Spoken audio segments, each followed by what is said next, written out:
Hello, my dear psychology enthusiasts. I am Tanya and I welcome you all to my channel PsychEd by Tanya. In the last session, we were discussing the neo-analytic approaches, the other theories given by the neo-analysts, and we are going to continue with Erich Fromm's theory in this session. So, without any further delay, let's begin. Okay, so let us now proceed. Erich Fromm, the human concerns. In contrast to Freud's biological orientation, Fromm developed his theory from a social orientation. अब हमको पता है Freud की पूरी theory was based on it and the biological instincts या फिर animal drives, ठीक है.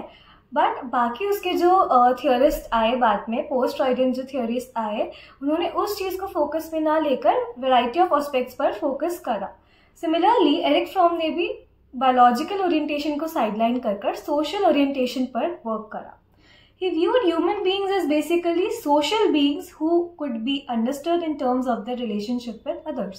कि हम इंसान को सिर्फ उसके अंदर के इंस्टिंक्ट से नहीं, बल्कि with his relationship with the society and the outer world, उससे भी पहचान सकते हैं, ठीक है. He argued that psychological qualities such as growth and realization of potentials resulted from a desire for freedom and striving for justice and truth. तो ये सारे आपके की टर्म्स हैं. सोशल बीइंग्स की तरह देखा एंड दूसरों के साथ की रिलेशनशिप के टूवर्ड्स देखा एंड ही अंडरस्टूड कि एक इंसान की ग्रोथ या जो किस चीज़ से गाइडेड होते हैं वो, it is the desire for freedom and striving for justice and truth. Fromm holds that character traits of personality develop from our experiences with other individuals. That is why he considers them as social beings. While culture is shaped by the mode of existence of a given societies, people's dominant character traits is in a given society work as forces in shaping the social processes and the culture itself. Of course, खूब सारे लोग हैं, उनका collectively क्या values है, क्या morals है, क्या एक्टिविटीज है, वही तो कल्चर को शेप करते हैं. So that is what he is saying. His work recognizes the value of positive qualities such as tenderness and love in personality development. Tenderness and love, which are the important factors जो आपको socially orient करते हैं या आपको एक society में रहने में बहुत मदद करते हैं, right? आपको social beings बनाते हैं basically. Then comes Erik Erikson's theory, which is the search for identity. इन्होंने identity crisis वाला factor पर focus करा था. Erikson's theory lays stress on rational, conscious ego processes in a personality development.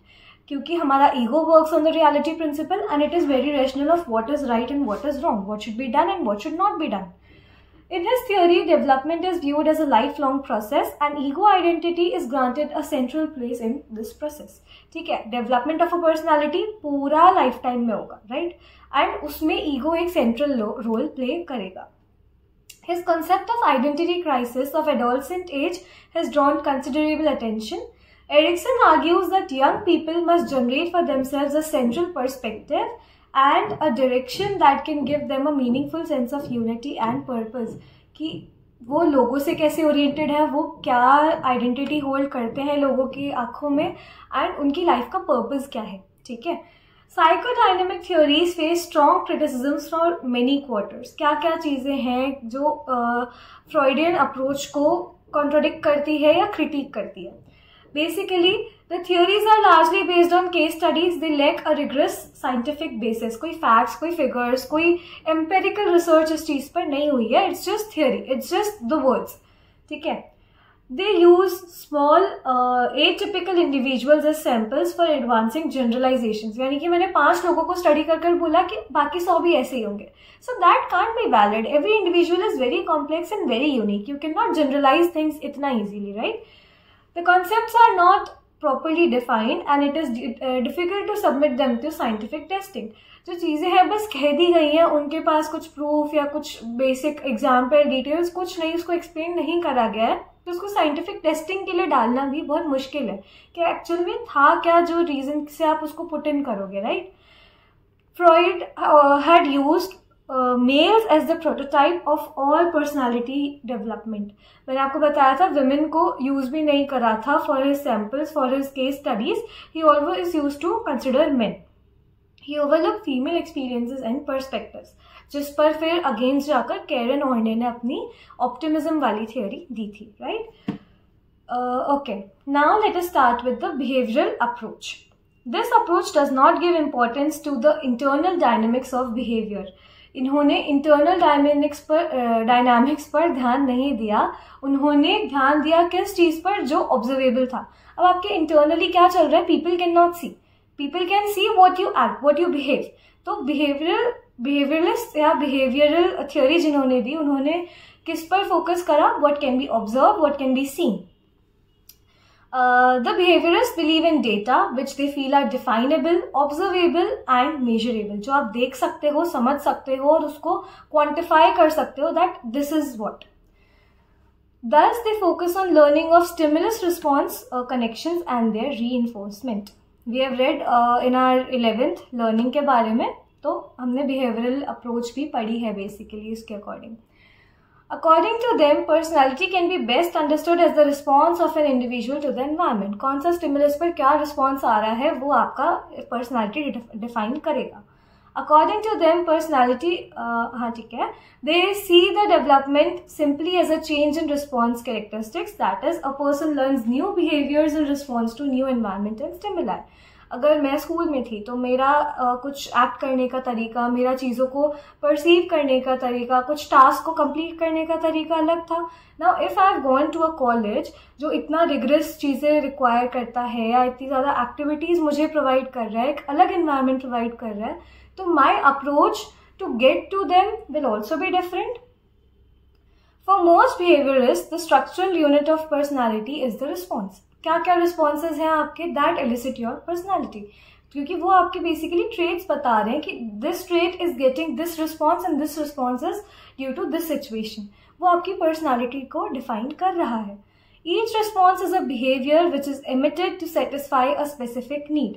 As you know, all of us eat because of hunger, but we are also very choosy about food. मुझे भूख लगी है, but I'll also know कि मेरे को क्या खाने से मेरी hunger satisfy होगी या क्या खाने से नहीं होगी, right? For example, children do not like eating many of the vegetables like spinach, pumpkin, gourds, etc. But gradually they learn to eat them.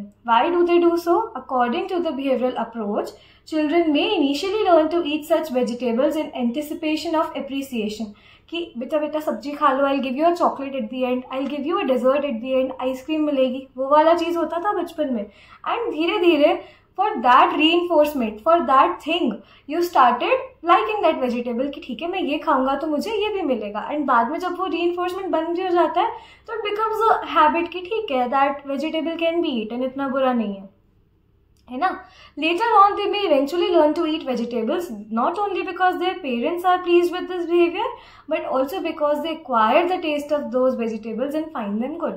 मतलब जैसे मेरे बचपन में if I denied to eat any vegetable ना, तो मम्मा कहती थी खाकर तो देख पहले, क्या पता पसंद आ जाए.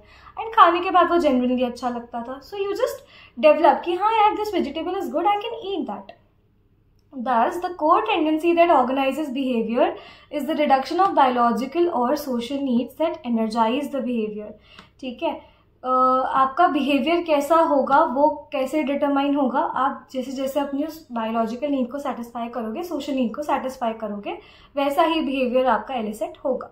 This is accomplished through responses which are the behaviors that are reinforced. From your study in class 11, you may recall that there are several different learning principles that involve the use of stimuli, responses, reinforcement in different ways. जैसे हमने Ivan Pavlov की classical conditioning पढ़ी थी, B.F. Skinner की operant conditioning पढ़ी थी, observational learning पढ़ी थी विच वॉज गिवन बाय वेंजियोरा. ठीक है, तो ये सारी चीज़ें हमको वेल नोन है. These theories view learning and maintenance of behaviour from different angles. क्या चीज़ से क्या बिहेवियर एलिसिट होगा. The principles of these theories have been widely used in developing personality theories. For example, observational learning theory considers thought processes extremely important for learning. Obviously, आपका किसी इंसान को observe करके या किसी action को observe करके क्या thought process initiate हो रहा है, that is important, right? ठीक है, और but these find almost no place in classical or instrumental conditioning theories. Observational learning theory also emphasizes social learning, which is basically modeling or imitation, and self-regulation, which again is missed out in other theories. अलग अलग theory में अलग अलग चीज़ें चीज़ों पर focus करा गया है। जैसे ऑपरेंट या इंस्ट्रूमेंटल में it's reinforcement and classical conditioning में it's the association between the UCS and the CS. Okay, now comes the cultural approach. This approach attempts to understand personality in relation to the features and ecological and cultural environment। ठीक है, culture पे based personality कैसे develop होती है, जिस society में रह रहे हो, जिस इकोलॉजिकल एनवायरनमेंट में रह रहे हो, उस पे बेस्ड कैसे आपकी पर्सनालिटी डेवलप हो रही है। It proposes that a group's economic maintenance system plays a vital role in the origin of cultural and behavioral variations. The climatic conditions, the nature of the terrain of the habitat, the availability of food, flora and fauna in it determine not only people's economic activities but also their settlement patterns, social structures, division of labor and other features such as child rearing practices. ये सारी चीज़ें culture to culture वेराई करती है और एक इंसान की personality कैसे डेवलप हो रही है वो भी इन्हीं सारी एक्टिविटीज़ पर बेस्ड होता है। Taken together these elements constitute a child's overall learning environment. People's skills, abilities, behavioral styles and values priorities are viewed as strongly linked to these features। ठीक है, बेसिकली जिस एनवायरनमेंट में आप बड़े होते हो, जैसे हमने okay this example is going to come right now I guess. हाँ, वील रीड माउंटेनियस रीजन्स का और आई गेस बिरहोर सोसाइटी का जो एग्जाम्पल आएगा, it will make everything clear. Rituals, ceremonies, religious practices, arts, recreational activities, games and play, ये सारी चीज़ें culture को डिफाइन करती है। इस कल्चर में ये वाला डांस फॉर्म है, ये वाला गाना है, ये वाला फूड इज़ वेरी फेमस। तो ये सारी चीज़ें हमारे कल्चर को डिफाइन करती है एंड उसी चीज़ों से एक इंसान की पर्सनालिटी भी डेवलप होती है। People develop various personality or behavioral qualities in attempt to adapt to these ecological and cultural features of a group's life. Thus, the cultural approach considers personality as adaptation of individual or groups to the demands of ecology and culture. ठीक है, समझ में आ गई ये चीज़। Cultural approach का basic formulation क्या है, basic मोटो क्या है। अब इसको एक एग्जाम्पल के टुवर्ड्स समझते हैं जो मैं पहले रेफर कर रही थी। As you know, a good proportion of world's population even today lives in forest and mountainous regions, जहाँ पर hunting gathering के through livelihood होता है। ठीक है, okay. The Birhor or the tribal group of Jharkhand represents such a population. Most of them live in a nomadic life which requires constant movement in small bands from one forest to another in search of games and other forest products. Basically खाने के लिए and for their economic livelihood उनको day to day travel करना पड़ता है, time to time travel करना पड़ता है। In the Birhor society, children from an early age are allowed enormous freedom to move into forest and learn hunting and gathering. ठीक है, तो इनसे ये जो सोशलाइजेशन प्रैक्टिसेस है उन बच्चों की are also aimed at making them independent, कि वो बाकियों के हेल्प के बिना, असिस्टेंस के बिना अपना लाइवलीहुड या अपना घर चला पाए, अपना पेट भर पाए। Okay, and they make them independent, autonomous, कि खुद का डिसीजन ले पाए, एंड अचीवमेंट ओरिएंटेड, कि रिस्क को एक्सेप्ट करके इतना वर्क करना to get the result, to get the food they want, like hunting gathering से फ्रॉम अर्ली एज। ठीक है, and in agricultural societies children are socialized to be obedient to elders, nurturing to youngsters, responsible to their duties, कि आपको अपने घर पर भी ध्यान रखना है, आपको अपने छोटे भाई बहनों का भी ध्यान रखना है, मम्मी पापा की सेवा भी करनी है एंड काम में भी हाथ बटाना है। फार्मर्स का एग्रीकल्चरल सोसाइटीज़ में यही होता है, right. Since these behavioral qualities make people more functional in agricultural societies, they become dominant features of people's personality in contrast to independence, autonomy and achievement. वहाँ पर उनको अलग से अपने डिसीजंस लेकर काम नहीं करना होता, वहाँ पर उनको बड़ों का भी सोचना है, बच्चों का भी सोचना है एंड देन काम में भी हाथ बटाना है। Okay, which are more functional and thus highly valued in those societies. और हंटिंग गैदरिंग में independence, autonomous decision taking and achievement orientation is important. तो ऐसे करके कल्चर आपकी पर्सनालिटी को शेप करता है कि how will you act in the outer world. Because of different economic pursuits and cultural demands, children in hunting gathering and agricultural societies develop and display different personality patterns. I guess this is very much clear, easy सा concept है। Then comes the last approach, which is the humanistic approach. The humanistic theories are developed in response to Freud's theory. जैसे उन्होंने दिया था पूरा based on biological needs, ये पूरा based है पर्सनल अचीवमेंट, पर्सनल फ्रीडम पर बेस्ड, ठीक है, कि ह्यूमन के खुद के भी एम्स एस्पिरेशंस होते हैं. So basically Carl Rogers and Abraham Maslow have contributed to the development of this humanistic approach. The most important idea proposed by Rogers, अब इसमें Rogers ने क्या प्रपोज करा और Maslow ने क्या प्रपोज करा वो आपको पर्टिकुलरली स्पेसिफिकली बताया गया है, so don't mix them up, ठीक है. Of a fully functioning person, he believes that fulfillment is the motivating force for personality development, कि खुद को अपनी लाइफ वर्थ इट लगनी चाहिए, राइट. तो वो चीज़ पे रॉजर्स ने फोकस करा. People try to express their capabilities, potentialities and talents to the fullest extent possible. There is an inborn tendency among humans and persons that directs them to actualise their inherited nature.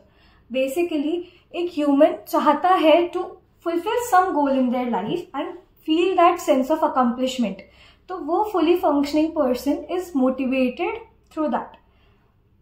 So basically एक inborn tendency होती है हर इंसान में जो उनको उस inherited nature को, that sense of purpose को, अकम्प्लिशमेंट को फुलफिल करने में गाइड करती है और वो एक्चुअलाइज करने में उसको हेल्प करती है. Rogers make two basic assumptions about human behavior. First, that it is goal directed, and second, it is worthwhile. The second is that people will always choose the adaptive and self-actualizing behavior, जिससे उनको एक sense of accomplishment feel होगा and they'll feel that they have done something in their life, ठीक है. और वो उनका behavior जो होगा वो हमेशा goal directed और worthwhile होगा. Okay.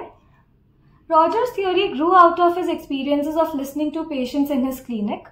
He noted that self was an important element in the experience of his clients.